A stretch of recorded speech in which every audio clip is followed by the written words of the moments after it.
राजस्थान की, चूंकि अभी आपने अफरोज भाई ने राजस्थान का जिक्र किया, तो राजस्थान का डेटा अगर हम अपने दर्शकों के सामने रखें, जो पोल ऑफ पोल्स है, और मैं अपने दर्शकों को बता दूं, कुछ एग्जिट पोल्स है जिसको मैंने जानबूझकर इस ग्राफिक्स में नहीं डाला, क्योंकि मुझे उन एग्जिट पोल्स की ऑथेंटिसिटी पर हमेशा से डाउट रहा, और इसलिए मैं उसको यहां नहीं रखता। मैंने सिर्फ उन्हीं को यहां रखने की कोशिश की है जिनकी ऑथेंटिसिटी, जिनके साइंटिफिक जो प्रोसीजर है उस पर मुझे भरोसा है।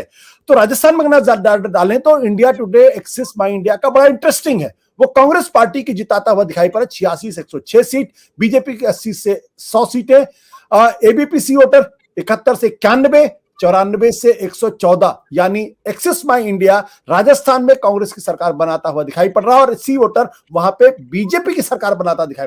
टाइम्स नाउ ईटीजी उसका कहना है कि काफी बड़े मार्जिन से बीजेपी की सरकार बनेगी, 64-118 है। इंडिया टीवी सीएनएक्स 94, 108, 104 और 80 से 90, यानी यहां कांग्रेस की सरकार बन रही। और टीवी 9 पोल स्ट्रैट का है 90 से 100 और 100 से 110। अब ये राजस्थान बड़ी इंटरेस्टिंग है। अफरोज भाई, आपको इन डेटा के आधार पर क्या कहना है, क्योंकि यहां पर भी पोलस्टर्स बटे हुए हैं, एग्जिट पोल्स बटे हुए हैं। जो एक्सिस माई इंडिया मध्य प्रदेश के अंदर भारी जीत दिखा रहा है, वो सरप्राइजिंगली राजस्थान के अंदर कांग्रेस को बढ़त दिखा रहा है, और सी वोटर जो है वो और वहां पर बीजेपी को बढ़त दिखा रहा है। अफरोज भाई। आशुतोष भाई, जब पहले एग्जिट पोल्स आते थे तो लोगों की क्लैरिफिकेशंस देते थे, कि क्लैरिटी देते थे कि ये रिजल्ट आएगा, और इस तरह से लोग माइंड मेकअप कर रहे हैं। और अब जो एग्जिट पोल्स आ रहे हैं वो लोगों को कंफ्यूज कर रहे हैं, उसको और जो वर्लपूल में डाल रहे हैं, और कह रहे हैं कि भाई आप देखो। और सबको अपना अपना एक मेथड है, सबको एक मेथड चलना। जो हमारी रीडिंग है राजस्थान के बारे में, वो क्लैरिटी के साथ ये था कि जो एंटी इनकम्बेंसी होनी चाहिए थी गहलोत जी के खिलाफ में, वो एंटी इनकम्बेंसी हमें नहीं दिखी कहीं पर भी।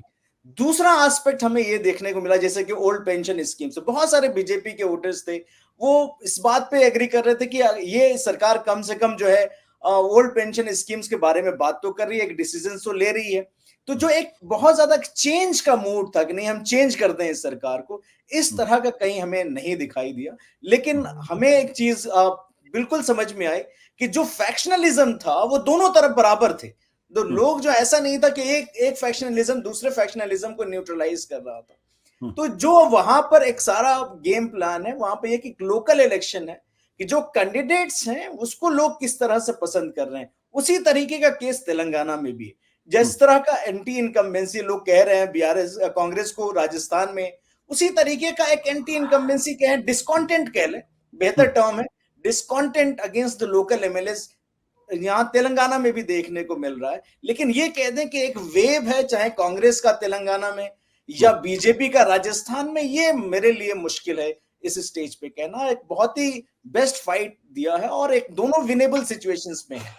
मतलब अफरोज भाई, आपके कहने का मतलब है कि मध्य प्रदेश और राजस्थान दो स्टेट है जहां पे कांटे की टक्कर है, और जो ऊंट किसी भी करवट बैठ सकता है, अगर राजस्थान की भाषा में बात करें तो ऊंट किसी भी करवट बैठ सकता है। ये आपका बीजेपी को स्लाइट एज मुझे दिखी थी राजस्थान में। मतलब आपका कहने का मतलब है कि बीजेपी को राजस्थान में स्लाइट एज है और मध्य प्रदेश में कांग्रेस को स्लाइट एज है। कार्तिक, अब आप क्या कहेंगे? आप तो सरकार बना रहे हैं और वहां पे एक्सिस माई इंडिया कह रहा है कि भाई यहाँ पे कांग्रेस पार्टी की सरकार बन सकती है। जी, तो इसमें भी 44 मार्जिनल सीटों का खेल है आशुतोष जी। मैं वही डेटा देख रहा था कि वो फ्लिप का डेटा मेरे को मिल नहीं रहा है, बट 44 ऐसी सीटें हैं जहां पे कहना बहुत मुश्किल है, क्योंकि वहां पे नॉन कांग्रेस और नॉन बीजेपी फैक्टर्स ने सिचुएशन बहुत कॉम्प्लिकेट कर रखी है। अब उसमें निर्दलीय भी हैं, बागी भी हैं, आरएलपी भी है, बसपा भी है, बाप भी है, बीटीपी भी है, सब है। तो ऐसे में राजस्थान का इलेक्शन बहुत क्लोज है। मैं तो कहूंगा एक्सिस माई इंडिया भी हंग बता रहा है इसको। मैं नहीं कहूंगा कि कांग्रेस को जिता रहा है, ये हंग बता रहा है, क्योंकि अब इनका देखिए, आप इंटरवल देखिए, एकदम कंप्लीटली ओवरलैपिंग है। उस हिसाब से जो हम कह रहे हैं वो एक बीजेपी को एज दे रहे हैं, बट वो एज ऐसा नहीं है कि सरकार एकदम आराम से बन जाएगी। अब ये हो सकता है 95 से 100 में भी आके अटक जाए बीच में, तो ऐसे में मैनेजमेंट का एक बहुत फर्क रहेगा। लेकिन ये बात बिल्कुल सही है कि देखिए, गहलोत साहब की स्कीम्स ने कांग्रेस को एक फाइटिंग चांस दिया, लेकिन अंततः ये इलेक्शन बहुत लोकलाइज हो गया, और लोकलाइज चुनाव में कांग्रेस ने टिकट्स नहीं काटे। अगर कांग्रेस कुछ टिकट काट देती, एक बहुत सिंपलिस्टिक एनालिसिस ये कहता है वो जीत जाते, लेकिन इसका एक नेगेटिव आर्ग्यूमेंट भी है कि कांग्रेस के पास क्या वो सेकंड रंग के लीडर्स थे उन कॉन्स्टिट्यूएंसीज में, और क्या जिनका टिकट आप काटते वो उनका समर्थन करते, और जिनको आप करप्ट कह रहे हैं, जिनको कह रहे हैं बहुत पैसा बनाया है, एक बहुत ही, मैं एक सिनिकल व्यू ले रहा हूं, अगर पैसा जिन्होंने बनाया है तो वो पैसा फिर कब काम आएगा? अगर चुनाव में उनको आप नहीं उतारेंगे तो कांग्रेस के भी हाथ दोनों तरफ से बंधे हुए थे। उनके पास वो लीवे नहीं था जो छत्तीसगढ़ में लीवे था कि 68 एमएलए हैं, 30% काट दो, एक आध कुछ जगह बागी भी हो जाएंगे तो हमारे पास बहुत कुशन है। राजस्थान में वो कुशन नहीं था।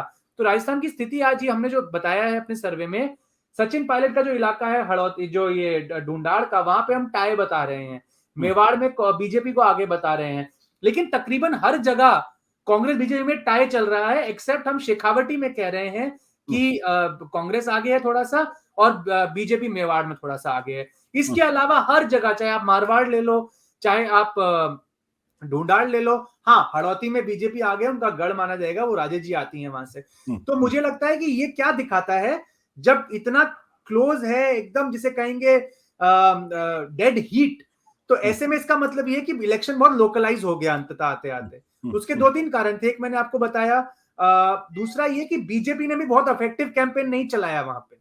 बीजेपी ने वहां पे एक नेशनल कैंपेन चलाने की कोशिश की, जो भी अकरण कह रहे थे कि लोकल लीडरशिप को कॉन्फिडेंस में लिए बिना एक कैंपेन, बहुत असंगठित सा कैंपेन लगा। उनको लगा हमारी बारी है तो आई जाएगी, तो क्रेडिट ले लेंगे कि भाई ये मुद्दे चल गए।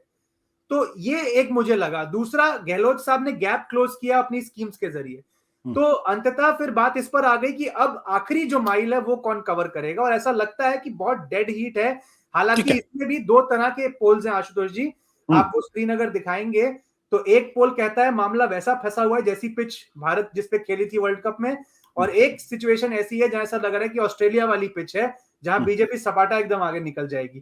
तो इसका मतलब ये है कि इतना इलेक्शन लोकलाइज हो गया कि ब्रॉड ट्रेंड्स पे आप कैच नहीं कर सकते, आपको बहुत हाइपर लोकल स्टडी करनी पड़ेगी कि भाई इस एरिया में क्या हो रहा है, उस एरिया में क्या हो रहा है। और वो एक एजेंसी के रिसोर्सेज हमेशा इतने नहीं होते कि वो 200 की 200 सीटों पे जाके प्रेडिक्शन कर पाए। यूजुअली हम क्या करते हैं, हम बेस लेते हैं कि चलो 200 में से हम 50 में जाएंगे और ये मानेंगे कि हर एक सीट 4 का रिप्रेजेंटेटिव है। लेकिन अगर इलेक्शन बहुत लोकलाइज हो गया तो वो रिप्रेजेंटेटिवनेस भी उसकी कम हो जाती है। बिल्कुल, आपने कहा अगर इलेक्शन बहुत अगर लोकल हो जाएगा तो उसकी वो भी प्रॉब्लम हो सकती है। बट राहुल जी, आपका अपना असेसमेंट क्या कहता है? क्या आपको लगता है कि अशोक गहलोत ने अच्छा कैंपेन लड़ा है? और उनके बारे में ये कहा जा रहा है कि उन्होंने दरअसल केंद्रीय नेतृत्व की बात सुनी नहीं, उन्होंने अपने हिसाब से कैंपेन किया, पूरा प्रेसिडेंशियल कर दिया। राहुल जी, वहां पर एक तरह से आप देखिए तो अशोक गहलोत ही मुद्दा थे, उनका प्रशासन वो और उनकी योजनाओं की सफलता, उनकी योजनाओं की डिलीवरी, और आप हम पाते हैं कि वहां पर अशोक गहलोत से बड़ा कोई नेता कहीं दिख नहीं रहा था।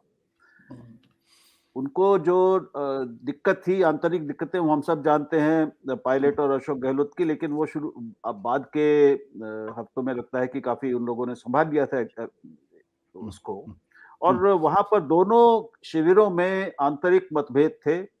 बीजेपी कोई एक होकर नहीं लड़ रही थी, ना कांग्रेस वहां पे लड़ी है, लेकिन बीजेपी में आंतरिक समस्याएं थोड़ी ज्यादा मुझे लगती हैं। एक तो जो वहां का उनका सबसे बड़ा बीजेपी का चेहरा था वसुंधरा, उसको काफी शुरू में उनको दरकिनार किया गया, फिर ये लगा कि उससे काम नहीं चलेगा, बात बिगड़ जाएगी, तो उनको शामिल किया गया। कई जगह वो दिखाई नहीं दी, जो बड़े नेताओं की वहां पे चुनाव सभाएं हुई उनमें लोग रहे, लेकिन उनमें वसुंधरा नहीं दिखी। और उनको लेकर अभी भी एक संशय है लोगों के मन में, सबसे लोकप्रिय होने के बावजूद, सबसे बड़ी कद्दावर नेता होने के बावजूद, कि उनका आगे क्या होगा। तो अब ये कुछ प्रश्न उनको लेकर है, कोई बहुत एक मत, एक स्पष्ट 2 टूक राय मतदाताओं के मन में वसुंधरा को लेकर और बीजेपी के मन को लेकर नहीं रही है।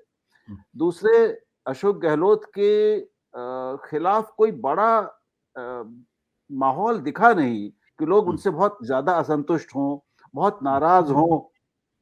कोई अब वो लाल डायरी की बड़ी चर्चा की गई, लेकिन वो लाल डायरी है क्या, उसमें क्या है, इसको ये तो बाहर कभी आया ही नहीं।